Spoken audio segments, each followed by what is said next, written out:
I live here since 1976. I raised my 2 girls, I raised my 8 grandchildren, and then I raised 2 of my great-grandbabies here. Adaya Sanchez is one of many individuals who was victimized by the PACE program. This program was well-intentioned, designed to help folks make energy-efficient improvements to their homes, but instead it has been a scourge on so many low-income homeowners here in Los Angeles. They came to my house, they said that I needed the solar system, that it was gonna dramatically reduce my light bills. We've serviced over 200 clients who have in some way or another consented to home improvements but not been told anything about the way that it would be paid for. When my property taxes came back in November, I went from $600 property taxes to almost $10,000 property taxes, which I could not pay. Like so many other individuals, Ms. Sanchez was stuck with a bill that she cannot afford for work that was supposed to save her money, but has instead put her home in jeopardy. I nearly had a heart attack.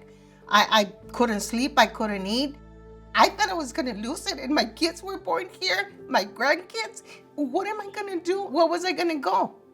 Out in the street? A lot of our clients are elderly individuals, people who've owned their home for years, who have worked hard to build equity in those homes and were lured into financing they couldn't afford. In the case of the Hubbards, a man came to their house pitching them on upgrading the windows at their house. The Hubbards were not informed about the price of the upgrades until after the work had already been done, and that was then tacked on to their property tax assessment. The assessments would have been over $120,000. And so for an elderly couple who's living on a fixed income, they had no chance. I mean, if this had kept going the way it was going, they were going to lose their family home. It made me feel awfully bad from losing my house that I had been here for 50 years.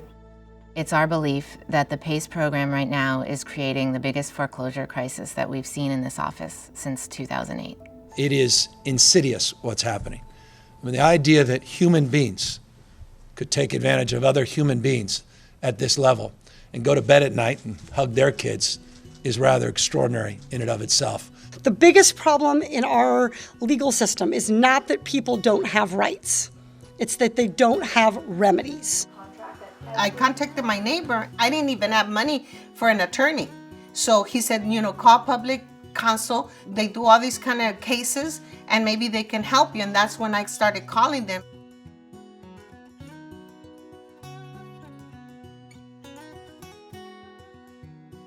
The lawsuit challenges this practice of making loans without determining whether or not the homeowner had the ability to repay it. In the interim, we are working with individuals who are on the brink of losing their home to try and come up with other solutions while the class action lawsuit progresses. I did want to stand up and be heard because it's not fair. You work all your life, you save your pennies. I have to fight not just for myself, but for other people that this has happened to. We ended up filing suit in the fall of last year, and we were able to come to a resolution that worked out and put the Hubbards on a path to financial security, and the threat of them losing their home was gone. Well, you can imagine how that made me feel, like a mountain off of my shoulders, And I told him, I said, well, I just don't have the words to express how I feel about what you have done for me, and it's all pro bono. This would have never ended this way. I believe I would have lost my home, matter of fact, if it doesn't be for Public Counsel, and Justin. I was so happy that that wasn't on us anymore. At the end of the tunnel, I can see light. With their support, I have no doubt that we're going to beat this. I just want justice for me and for the other people.